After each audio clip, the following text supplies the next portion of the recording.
저는 2주 만에 교회에 오게 됐고요. 지난 2주 동안 저는 미국에 있었고 시애틀에 가서 YM 베이스에서 뉴 코리아 세미나를 참석을 했고 한 주는 포틀랜드 저희 부모님 계신 곳에 가서 좋은 시간을 보냈습니다. 그리고 LA에 가서도 또 다른 목사님들과 만나는 시간을 가졌습니다. 포틀랜드엔 저희 육신에 부모님이 계십니다. 제 하나밖에 없는 여동생도 부모님 모시고 살고 있고요.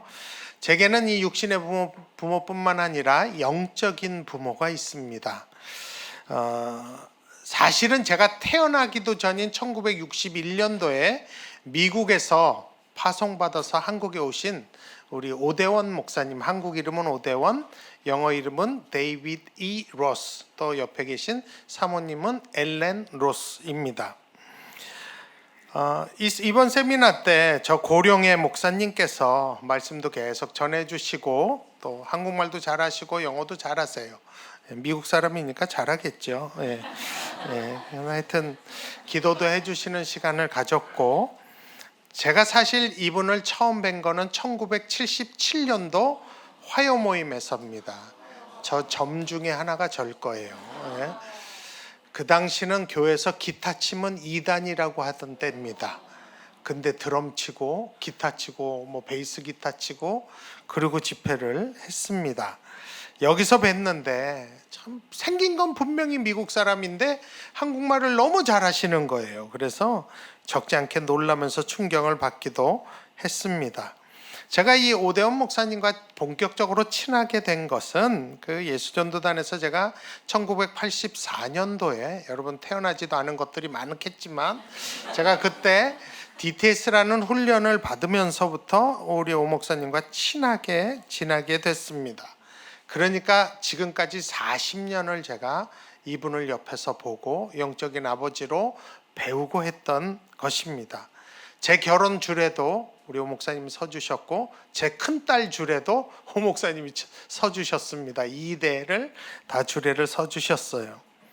참 부끄러운 얘기인데 저는 내 조국 대한민국을 사랑하는 법을 파란 눈의 미국인인 이 오대원 목사님에게 배웠습니다. 자신의 자녀 낳지 않고 한국에서 3명의 아이들을 입양을 하셔서 정말 훌륭하게 잘 키우시는 걸 제가 옆에서 봤고요. 큰딸이 저랑 동갑이에요.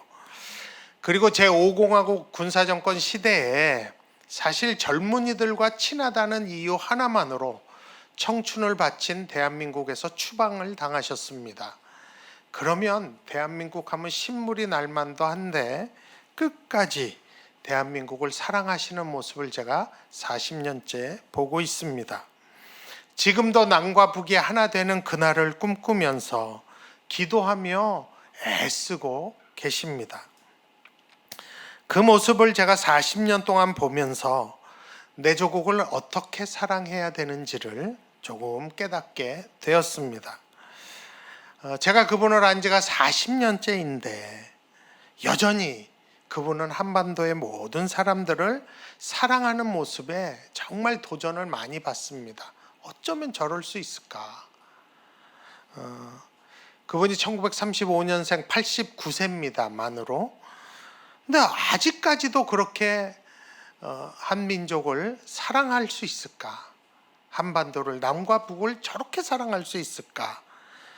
정말 부럽기도 하고 신비스럽기도 했습니다. 비결을 여러 번 물어봤죠. 그랬더니 그분이 이번에도 또 그 말씀을 하시더라고요. 하나님의 말씀을 사랑하고 예배자로 살면 사람을 사랑하게 된다고 그렇게 말씀하시더라고요. 특별히 우리들에게 북쪽을 위해서 성경 말씀을 붙잡고 계속 기도하라고 부탁하셨습니다. 당신도 하니까 너희들도 하라고. 인간적인 눈으로 또 국제 정세와 정치적인 상황으로는 도저히 불가능해 보이기 때문에 더더욱 하나님의 말씀을 붙잡고 북을 위해서 기도해야 한다고 도전을 해 주셨습니다. 그리고 특별히 정말 남과 북의 사람을 똑같이 사랑하라고 그렇게 도전을 하셨습니다. 제가 그 이야기를 들을 때 저는 하나님의 음성으로 들렸습니다. 아, 이게 높은 뜻이구나. 그리고 마지막 날 성탄에 참여하면서 그 십자가 앞에 이렇게 사제들이 서품 받을 때 십자가 앞에 이렇게 엎드립니다. 종종 우리 강성원 목사가 하듯이 그렇게 엎드립니다. 저희도 그런 시간을 가졌어요. 십자가 앞에 쫙 엎드려 있는데 또 내가 사랑하는 오대원 목사님, 또 내 귀한 동역자, 또 고용원 이렇게 기도해 주고 하는 시간을 가졌는데 참 큰 은혜를 제가 그 시간에 받았습니다. 나중에 기회가 되면 제가 잘 준비해서 우리 푸른교회 교우들과도 나누고자 합니다. 그 십자가에 엎드려서 제가 기도한 건 하나입니다. 저도 그렇게 남과 북을 사랑할 수 있게 해달라고. 내 힘으로는 안 된다고. 여러분, 남쪽을 사랑하는 게 쉽습니까? 아니죠. 대한민국을 사랑하는 게 쉬워요? 아니에요. 그런데 어떻게 북쪽도 사랑할 수 있겠어요? 그건 불가능한 얘기예요. 그래서 하나님께 기도하는 거죠. 하나님, 내가 십자가 앞에 엎드리오니 남과 북을 우리 오대원 목사님처럼 내 영적인 아버지처럼 미국인인 그가 사랑하듯 흉내라도 낼 수 있게 해달라고 기도하는 시간을 가졌습니다. 사실 목사들에게는 가끔씩 그런 도전과 재헌신하는 기회가 필요합니다. 그러니까 이번 기회에 푸른교회가 저한테는 그런 기회를 주신 거고, 참 그래서 이 자리를 빌어서 제가 2주씩이나 2주를 교회를 비우고 오면 몇몇 권사님들이 저를 째려보십니다. 너 어디 갔었어? 이러고. 그래서 제가 참 당회, 그것을 허락한 당회에게도 감사하고, 또 그렇게 갈 수 있는 건 우리 다른 동역자들이 교회를 잘 지키기 때문이란 거 제가 압니다. 그래서 동역자들에게도 참 감사합니다. 제가 그렇게 한 2주 보름 정도를 그런 시간을 보내고 왔습니다. 여러분, 세상이 교회에서 보여주길 원하는 것이 무엇일까요? 저는 한 단어로 설명할 수 있어요. 사랑입니다. 종종 우리가 듣는 얘기가 있죠. 교회 다니는 사람이 왜 그래? 그 이야기를 세상 사람들이 할 때 이유는 딱 두 가지예요. 사랑이 없거나 정직하지 않거나. 그러면 교회 다니는 사람이 뭐 그래? 라고 얘기합니다. 세상 사람이 교회를 다니든 말든 하나님 하면 떠오르는 이미지가 있는데 그건 사랑입니다. 왜냐하면 요한일서 4장 8절에 하나님은 사랑이심이라 라는 것을 모두 다 알아요. 그래서 기독교는 사랑의 종교다 라고 다 압니다. 저는 개인적으로 히브리어를 조금 배웠는데, 저보다 훨씬 잘하는 우리 목사님들 많이 계신데 조금 배웠는데 히브리어는요, 이 한국말보다 표현할 수 있는 게 많지 않아요. 또 시제 같은 게 없기 때문에 참 이게 참 애매한 언어예요. 그런데 한글이 훨씬 낫죠. 근데 유독 한국말이 시제도 있잖아요. 그러니까 뭐 간다, 갈 것이다, 가는 중이다, 곧 도착한다, 조금 걸린다, 뭐 표현이 다 나는데 뭐 히브리어는 그런 거 일체 없거든요. 오는 것만 알아요. 언제 오는 건 몰라요. 그게 히브리어의 특징이에요. 근데 한국말이 훨씬 다양하고 포괄적인 의미를 가진 게 맞는데, 히브리어 단어 중에 이 사랑이라는 단어, 이 단어 하나는 한글이 못 쫓아갑니다. 히브리어로 사랑을 뜻하는 단어가 헤세드라는 단어인데, 이것을 성경에서 번역하는 것만도 이렇게 많아요. 선하다, 친절하다, 경건하다, 긍휼, 인자, 은혜, 인애, 선대, 후대, 은총, 성실, 자비.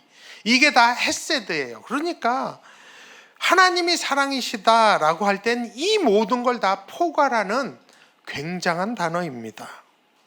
그래서 저는 이런 광범위한 이 포괄적인 의미를 가진 거를 그냥 사랑이라고 말하는 것보다는 저는 지독한 사랑이라고 표현을 합니다. 여러분, 하나님이 우리를 사랑하시되 대강 사랑하지 않으세요. 지독하게 사랑하십니다.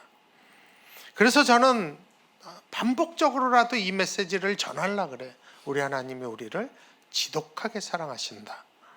창조의 때로 돌아가 볼까요? 창세기 1장 1절이 뭡니까? 태초에 하나님이 천지를 창조하시니라 라고 시작이 됩니다. 이 세계가 그렇게 시작이 돼요.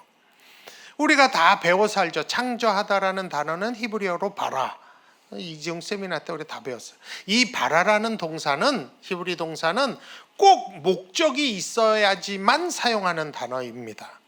그러니까 하나님이 천지를 창조하실 때 목적이 있었기 때문에 바라라는 히브리 동사를 쓴 거예요. 창조하신 목적이 뭘까요? 자신의 솜씨, 자신의 지혜를 뽐내기 위해서, 내가 이렇게 완벽한 작품을 만들었어 하기 위해서 창조하셨을까요? 아닙니다. 하나님은 자신을 뽐내기 위해서가 아니라 창조하실 때마다 뭔가를 염두에 두고 목적을 갖고 창조를 하셨습니다. 그 목적이 뭐냐? 제가 확실하게 말할 수 있어요. 아담과 하와, 사람, 인간입니다. 인간을 염두에 두신 거예요. 만물을 창조하실 때마다 하나님은 사람을 염두에 두시고 창조하셨습니다. 이거 다 아담을 위한 거야. 인류를 위한 거야. 사람들을 위한 거야. 그래서 그분은 천지를 정성스럽고 심사숙고해서 최선을 다해서 창조하셨습니다. 어느 정도냐면 마지막 날을 쉬실 정도로. 아니, 전능하신 하나님이 뭐하러 쉴 필요가 있어요. 그렇게 하지 않아도 되는데 그만큼 최선을 다해서 창조하신 것입니다. 그것이 창조의 목적 때문에 그렇습니다. 그 목적이 바로 사람을 대표하는 아담과 하와를 위해서 그런 것입니다. 아담을 위하여 빛과 어둠을 만드셨어요. 궁창을 만드시고 하늘이라고 하셨어요. 그때 하나님이 이렇게 말씀하십니다. 아담이 이 하늘 보고 정말 기뻐하고 즐거워할 거다. 그리고 해와 달과 별과 풀, 나무, 동물들 만드시면서 야, 이거 아담과 하와에게 보여줘야지 하면서 창조하시고 이 기대감 때문에 당신의 보시기에 좋았더라 라고 표현하신 것입니다. 감히 하나님이 천지를 창조하신 가장 큰 이유를 하나님을 향한 지독한 사랑 때문이라고 저는 믿습니다. 그러므로 여러분, 우리가 아름다운 하늘과 별과 자연을 보면서 감탄하고 힐링을 받는 건 당연한 겁니다. 하나님이 아름다운 삼라만상과 모든 자연들을 통해서 우리에게 하시는 말씀은 이거예요. 다 너를 위해 만들었다. 그러니까 즐겨라. 여러분, 그러니 가끔 하늘도 좀 보세요. 별들도 좀 보세요. 자연도 보시기 바랍니다. 그러면서 보시면서 하나님 감사합니다. 날 위해 만드셨군요. 그래서 저는 요즘 어디만 가면 그렇게 하늘과 구름을 사진을 찍어요. 뭐 다른 목적도 있긴 하지만 찍어요. 그렇게 또 꽃이 이뻐요. 그래서 꽃을 찍어요.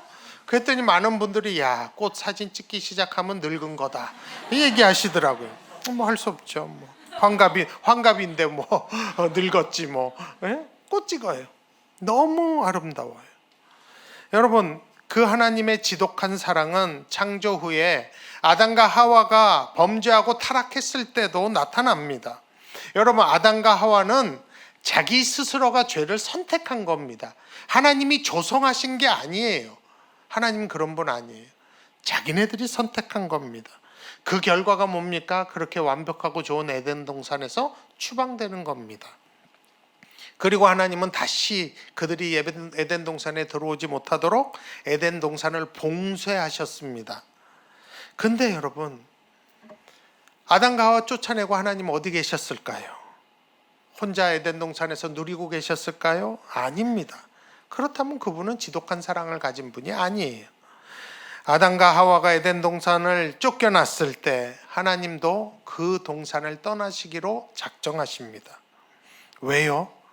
아담과 하와가 없는 에덴 동산은 하나님께 별 의미가 없기 때문입니다. 그리고 미련하리만큼 하나님은 아담과 하와를 쫓아다니십니다. 창세기 4장 1절에 보면 아담과 하와가 첫 아들을 낳고 이렇게 고백합니다. 아담이 그의 아내 하와와 동침하며 하와가 임신하여 가인을 낳고 이르되 내가 여호와로 말미암아 득남하였다 하니라. 여호와로 말미암아 득남하였다는 것은 여전히 주님이 우리와 함께 계시다는 또 다른 의미이기도 합니다. 또 그렇게 낳은 가인이 동생 죽이죠. 근데 죽이고 두려워하고 있는 가인에게 나타나셔서 그를 보호하시고 그와 함께 하시고 그에게 아무도 해치지 못하는 표를 이마에 주시고 그렇게 또 지독하게 사랑하십니다. 그뿐이 아니에요. 구약에 나오는 수많은 인물들을 보세요. 하나님의 인내와 자비와 긍휼, 이 헤세드가 얼마나 큰지 알 수 있습니다. 아브라함, 이삭, 야곱, 제가 반면교사 시리즈를 통해서 그들의 허물과 실수들을 이미 다 말씀드렸습니다. 그럼에도 불구하고 하나님은 그들과 동행하시고 보호하시고 필요를 채우시고 지독하게 사랑하십니다. 앞으로 또 반면교사 시리즈에 등장할 열왕기서에 나오는 왕들 보세요. 다윗도 다 통해서 그렇죠. 사울까지 갔으니까. 악하고 못된 왕들 많아요. 근데 하나님이 끊임없이 그들을 참아주시고 기다리시고 다시 기회를 주십니다. 지독한 사랑입니다. 결국 그들은 그 사랑과 기회를 거절했기 때문에 멸망한 것입니다. 다윗 왕을 보세요. 수많은 시편을 짓고 하나님께 칭찬 많이 받아요. 열왕기사에 항상 칭찬의 기준은 다윗이에요. 다윗과 같았더라, 다윗과 같지 않았더라, 이겁니다. 근데 다윗도 보면 허물이 진짜 많아요. 그걸 누가 제일 잘 알까요? 다윗 스스로가 잘 알죠. 그러니까 시편 8편 4절에 그 하나님의 지독한 사랑을 다윗이 이렇게 표현합니다. 사람이 무엇이기에 주께서 그를 생각하시며 인자가 무엇이기에 주께서 그를 돌보시나이까. 내가 뭔데 하나님이 이렇게까지 하시나. 또 하나님이 택하신 이스라엘 백성들이 그렇게 반복적으로 반역하고 우상을 섬겨도 우리 하나님 오래 참으십니다. 그래서 선지자들 보내서 말씀하시고 위기 때마다 달려달라면 살려주고 도와주고 하여튼 지독하게 사랑하십니다. 이 성부 하나님의 지독하신 사랑은 자신의 독생자 예수님을 이 땅에 보내실 때 절정을 이룹니다. 오늘 본문 요한일서 4장 10절에 의하면 사랑은 여기 있으니 우리가 하나님을 사랑한 것이 아니요 하나님이 우리를 사랑하사 우리 죄를 위하여 화목제물로 그 아들을 보내셨음이라 라고 합니다. 여러분, 세상 어디에도 진짜 지독한 사랑의 절정이 뭡니까? 자기가 가장 사랑하는 것을 주는 겁니다. 예수 믿든 안 믿든 마찬가지예요. 자기가 가장 사랑하는 걸 줄 때 그게 지독한 사랑이라고 얘기해요.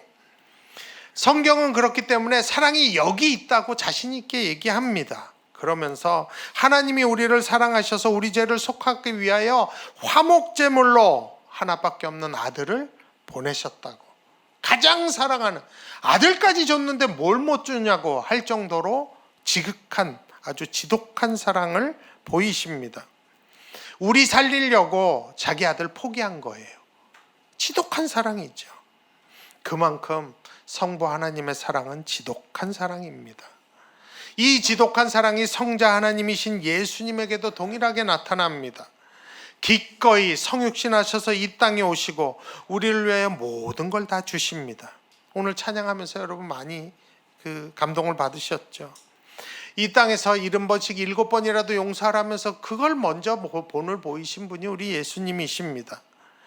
자기를 배반할 제자들을 끝까지 용납하시고 사랑하시되 끝까지 발 씻길 정도로 지독하게 사랑하셨습니다. 늘 자신만만해하던 베드로가 자기를 3번이나 부인하도록 놔두십니다. 그리고 긍휼히 여기는 분이 지독하게 사랑하는 예수님, 성자 하나님이십니다. 십자가가 자기에게 너무 고통스럽고 수치스러워서 가급적이면 이 십자가는 좀 면하게 해달라는 것이 솔직한 마음임에도 불구하고 우리를 사랑하기 때문에 우리 때문에 뒤에 뭐라 그래요? 다만 아버지 뜻대로 내 원대로 마시고 아버지 뜻대로 하라고 하신 분이 바로 우리를 지독히 사랑하신 예수님이십니다. 또한 우리를 너무 지독하게 사랑하시니까 뭐라고 얘기해요? 내가 떠나는 것이 너에게 유익이다. 그래야 하늘에 계신 보혜사 성령님이 한 사람도 놓치지 않고 너희들 돌보실 거다 하고 떠나시면서 하나님께 성령님을 보내라고 간구하신 분이 우리 예수님이십니다. 성령 하나님은 어떠십니까? 예수님이 제자들과 함께 하셨죠. 마찬가지로 성령님은 우리와 함께 하십니다. 우리 안에 내주해 계십니다.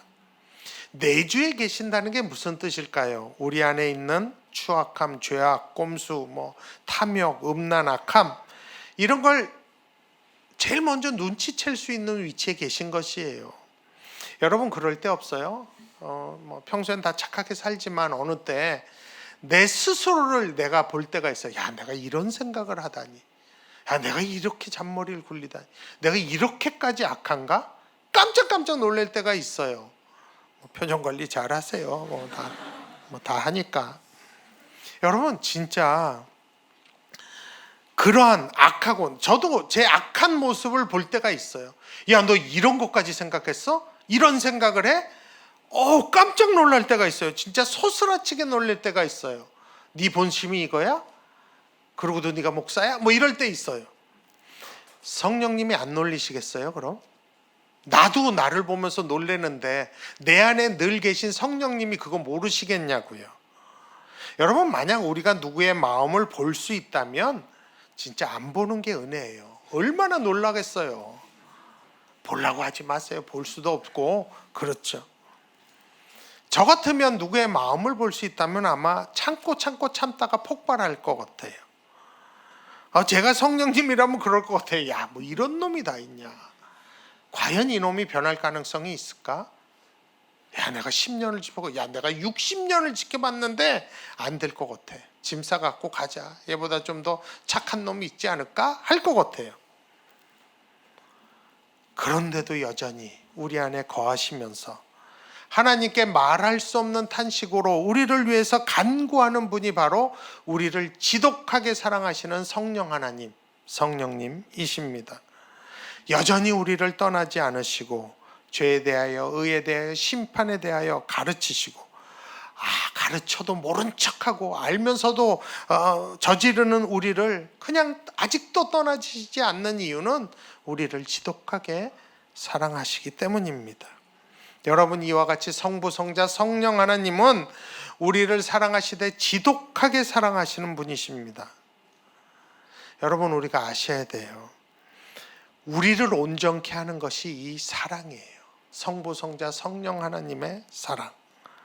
천지를 위해 우리를 친히, 천지를 창조하시고 우리를 위해서 창조하신 그 지독한 하나님 아버지의 사랑, 예수 그리스도를 이 땅에 보내시기까지 역사의 순간순간을 붙드시고 다스리신 그 지독하신 성부 하나님의 사랑, 때가 참에 독생자 예수 그리스도를 천의 몸에서 나게 하신 그 지독한 사랑이 우리의 몸과 마음과 혼과 육을 온전케 할 수 있다는 걸 아셔야 합니다.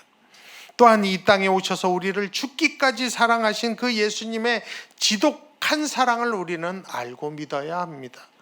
여전히 우리 안에 내주하시면서 우리를 속속들이 다 아시면서도 불구하고 끝까지 사랑하시고 인내하시고 가르치시고 동행하시는 이 성령 하나님의 지독한 사랑을 우리가 알고 그 사랑으로 충만해야 합니다. 성도로 제일 중요한 게 뭐가 예수 잘 믿는 건가? 그 지독한 성부, 성자, 성령 하나님의 사랑을 알고 신앙생활을 하는 겁니다. 그리고 그 사랑이 우리의 기초가 되고 그 사랑이 우리의 모든 동기, 모티베이션이 되는 게 신앙생활 제대로 하는 겁니다. 그거 모르고 무식하게 맹목적으로 열심히 신앙생활하면 여러분 진짜 세상에 제일 무서운 사람 되는 거예요. 사랑 없이 열심만 있는 진짜 무서운 사람. 그러면 그런 사람들은 율법과 행위로 의로워지려고 하고 경쟁하고 비교하고 성과를, 업적을 이런 거에 치우치겠죠. 여러분, 우리가 그렇게 신앙생활을 하면 그 지독한 사랑이 근본이 그 동기가 되지 않고 신앙생활을 하면 하나님 정말 슬퍼하실 겁니다. 여러분, 우리가 헌신을 하더라도 이 지독한 사랑 때문에 즐거이 헌신할 수 있는 겁니다. 여러분, 지독히 사랑하는 그 사람을 위해서 헌신하는 게 뭐가 힘들어요? 하나도 힘들지 않아요. 그거는 되려 즐거운 일입니다. 연애할 때 남자들 하는 거 보세요. 장가 가려고 또 시집 가려고 하는 거 보세요. 즐거이 헌신하잖아요. 지독하게 사랑하면 헌신하는 거 쉽습니다. 여러분, 우리가 만일 예배 드릴 때 기쁘지 않고 좀 답답하고 그렇다면 바로 이때가 하나님의 사랑으로 돌아갈 때입니다. 그 지독한 사랑으로 다시 충만케 될 때입니다.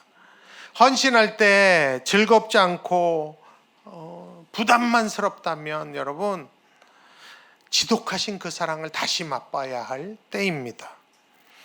그 지독한 사랑을 알아야 즐거이 헌신할 수 있고, 그 지독한 사랑을 체험해야 남이 알아주든 안 알아주든 상관이 없게 됩니다. 그 지독한 사랑 그 자체가 우리 모든 헌신의 원동력이 되기 때문입니다. 예수님이 나를 위해 친히 고쳐당하신 이 고난주간에 우리는 이것을 되돌아봐야 합니다. 이 질문을 하세요. 나는 그 지독한 사랑을 알고 그 사랑 안에 거하고 있는가? 여러분, 이 질문을 오늘 하세요. 근데 여러분 안에 조금이라도 걸리는 것이 있다면 이번 고난주간을 잘 이용하셔야 돼요. 무엇보다도 성부, 성자, 성령 하나님의 그 지독하신 사랑 안으로 들어가셔야 돼요. 매일 저녁 온라인이든 현장이든 오셔서 찬양하며 기도하며 하나님의 하신 일들을 기억하며 그 사랑이 다시 나를 충만케 하도록 여러분 그렇게 그 기회를 잡으셔야 합니다.